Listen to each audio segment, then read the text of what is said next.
104.5, the team, you're home for New York sports. The Giants win one over the Cleveland Browns when they had the win, so we're going to go out to Cleveland and see what Alex Hooper of 92.3 The Fan has to say about it. Alex, I looked at that game and I thought this is going to be the first time we see the Giants just go out there and blow the doors off a team. Cleveland was in it the whole game. Does that say more about Cleveland or the Giants? That's a tough question because, you can't underestimate what being 0-11 does to a team, whether it goes one way or the other. I know for a fact that this Browns team is embarrassed, as you saw from Hugh Jackson after the game. They're hungry. They want to win. I mean, Joe Thomas has been trying to keep the positivity up, and then there's a picture floating around from him on the bench yesterday just with his head hung. That's not something you see from him. So I think there's still a level of desire and motivation from this team that probably allows them to maybe perform a little above, their skill level. Maybe that's just what I'm trying to tell myself as a fan of such a horrible team. But, the other thing, too, is you can't help sometimes when you're a Giants team on the road, maybe underestimating a team. I mean, 0-11, you look at that, and no matter what, no matter how many times you tell yourself, this is still an NFL team, we got to go out there and get things done, sometimes you're going to have that letdown. This Giants team has been winning lately, and I can't imagine that a little bit of doubt crept into everyone's mind that, maybe this team will just roll over for us. And that might have been what you saw a little bit, from them early on. I think it's just kind of a mental thing for both teams, and also you're kind of getting late in the season, and that's when things start to be up in the air a bit. So, Alex, as you're sitting there watching the Giants, and it's my New York paranoia. They won. Do I focus on the sixth straight win or the fact that Cleveland gave them just about everything they could handle? Coming from us here, I would say focus on the win, but we have a little different mindset at this point. This Browns team is bad, and I don't blame you for looking at it and being like, man, we should have taken them and blown them out. But like I said, this team is hungry. They are NFL players. They are developing. Terrell Pryor is finding just his absolute niche at receiver, despite what Janoris Jenkins may think. But there are some guys on this defense who are coming around. The addition of Jamie Collins has helped quite a bit. Christian Kirksey is playing at a very, very high level. The offensive line is developing. The defensive backfield atrocious, but that's something completely different. I don't blame you for, having a bit of that paranoia. You guys play in a tough division, and when you see a team like this who you expect to roll over and they don't roll over, I can see why you'd think that. But I would say focus on the win, man. To string that many wins together, again, coming from us, that's something that's hard to come by. We got Alex Hooper from 92.3 The Fan in Cleveland. Alex, it's funny, you brought up Jamie Collins. How many more New England Patriots have to tick off Bill Belichick for the Browns to be a playoff team? 21? 11 on both sides? Yeah. Jamie's been a great addition. The thought process is that he will be back next year, but it's hard to look at, going from that situation to this situation and him thinking, I really want to stay here, but also comp picks and whatnot, they should be just compensated if they do lose him. But it was it was a nice thing. Maybe we can find some other players who are ticking off their coaches on other teams and maybe supplement the roster that way. Just hopefully it's not from the college ranks. I think those are the guys you want to be, high praise coming out of college. Of course, the Browns just want to win now. Just one game on the season, and already fans up here in upstate New York are concerned that win could come against the Buffalo Bills on December 18th. Alex, is that the most likely opponent the Browns can actually win a game against for the rest of the year? It's either them or the Chargers. The Chargers game is at home on Christmas Eve. A lot of letdown potential there. Also, who wants to play on Christmas Eve? I know these guys are professionals, but it's just a matter of, and I think it's on a Saturday as well, so that scheduling can throw things off. Yeah, Buffalo, definitely, that's a winnable game, especially for, a team that is, despite being 0-12, trending upwards. Of course, very relative. There are some holes in this Buffalo squad. There are a lot of things that make that a winnable game. I mean, Tyrod Taylor is a serviceable quarterback, but I don't think he's going to change a ball game. It just depends on the game plan. I like what Hugh Jackson does as a coach. This roster is so depleted, and the fact that they've been in many games, especially, I mean, again, I'm looking at yesterday as, relatively speaking, I can't say that enough, a positive for this team to stay in the game against the Giants team, who I hold in pretty high regard. I think it's a testament to Hugh Jackson, his work ethic, his ability to game plan. So I think that makes Buffalo more of a winnable game. It's just the problem of it being on the road, despite it, only being an hour away. Alex Hooper, 92.3 The Fan in Cleveland.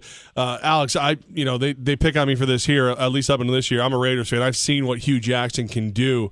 As I'm watching him cry, maybe you felt the same thing I did. The tears are starting to come, and I'm thinking to myself, a year or three from now, when this is a bona fide contender, because I feel like he's going to do that.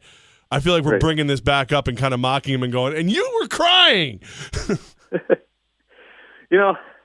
When I saw it, having met Hugh and dealt with Hugh and knowing him as a person, you feel bad for the guy because he knew what he was getting into. He knew this roster was going to be stripped down, but he's a guy who wants to win. He's a guy who takes great pride. I think it was pretty genuine, his emotion, and, he got fired after 1 year in Oakland. I don't think he wants that to happen here, even though I think he knows that's not going to be the case. I do think he will turn them into a contender at some point, but I also think it was a bit of a message to the team to let them know that this is how much you have to care if you want to be successful. These guys really follow his lead, and I think that's just another thing, in that string of behavior from him that I think guys are going to see and want to win for him. Of course, that doesn't win football games. There's been a lot of things like that here along the years, but Hugh's a different cat. I haven't gotten the feeling in a long time that there's someone in place that could really push them forward. I think he's the guy. You're seeing a team that needs to take 2-3 steps back before they can take one forward. It seemed like things couldn't get worse in Cleveland, but now we're hearing reports about a robbery involving Robert Griffin III. Do you have more details about what actually happened? Yeah, he and his girlfriend had their wallets stolen out of the Browns parking garage, which that could be a multi-layered issue because obviously that garage is protected. So it could be a team employee. It could be a teammate, which would be very weird. I haven't heard anything past that. But yeah, it was he and his girlfriend had their money stolen out of their car. We'll see kind of how things develop, but I haven't heard much from who and what caused it. Alex Hooper from 92.3 The Fan in Cleveland. All right, let's talk about hoops. How's LeBron? We'll move over here where it's better for you. Yeah, I'm much happier talking about that. LeBron is fantastic. LeBron might be playing his best basketball in years, and the best part about it is he's starting off games getting 8 assists. Like, he's had 8 assists by the end of the first quarter, I think 3 times in the last 2 weeks, because Kyrie Irving has been incredible. Kevin Love has been incredible. This team is molding into more of a superpower, and I honest to God think that they are a better team than the Golden State Warriors at this moment in time. Maybe not talent-wise on paper, but they have that team chemistry advantage now. I don't think Golden State has that anymore. I think the Kevin Durant thing has messed up their, team chemistry, I guess. I think they all get along well, but I think on the court, Klay Thompson has not been the same dude, and Kevin Durant kind of changes how you have to run an offense. So, man, LeBron has been fun to watch. It's been it was a really nice thing of the Indians to go so deep in the playoffs so we could just jump straight from the Indians to the Cavs, and we have Ohio State too.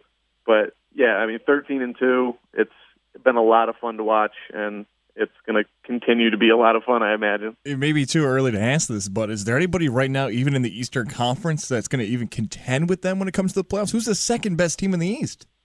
I still contend that it's going to end up being Boston. They have a long way to go. It may not be this year. I think it will be, but it may not be this year. Atlanta's played some pretty good ball, but they just dropped a pretty bad one.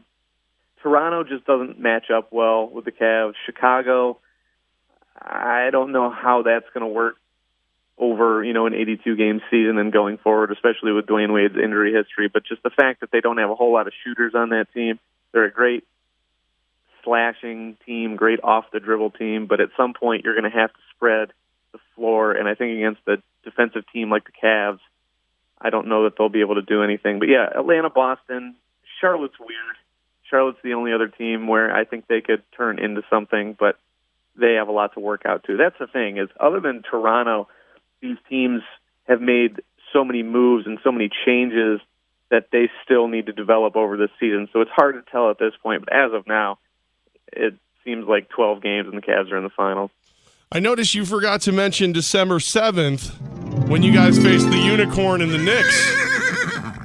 Kristaps Porzingis. I love me some Kristaps. You got to know that. I think that dude is awesome in more ways than one. The injection he's brought to that team and to the NBA, just that personality, the 7'3". Watching him handle the ball is incredible. He and Karl Anthony Towns have just revolutionized what big guys can do. That being said, I don't think a whole lot of the Knicks at this point. Oh. I don't. But Hoop, I made a sound effect. It's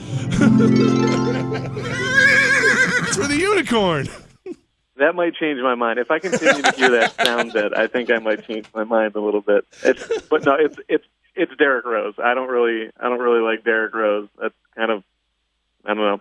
He feels broken down to me, and I don't know again if he'll last. But I don't really know what he adds to that team. We have that discussion quite a bit right here on the station. Alex Hooper from 92.3 The Fan in Cleveland. We appreciate your time, my man, and like I said, I hope you're right about most of the things you said, except for the whole, Knicks not being ready. Hey, I hope I'm wrong on that one too. I love you guys, and I like the Knicks. I've always kind of enjoyed the whole aura of the Knicks. So I hope it comes together, man. But I don't feel like it's there yet. Kristaps is a star. Thanks, Alex. We appreciate you, man. Take care, guys.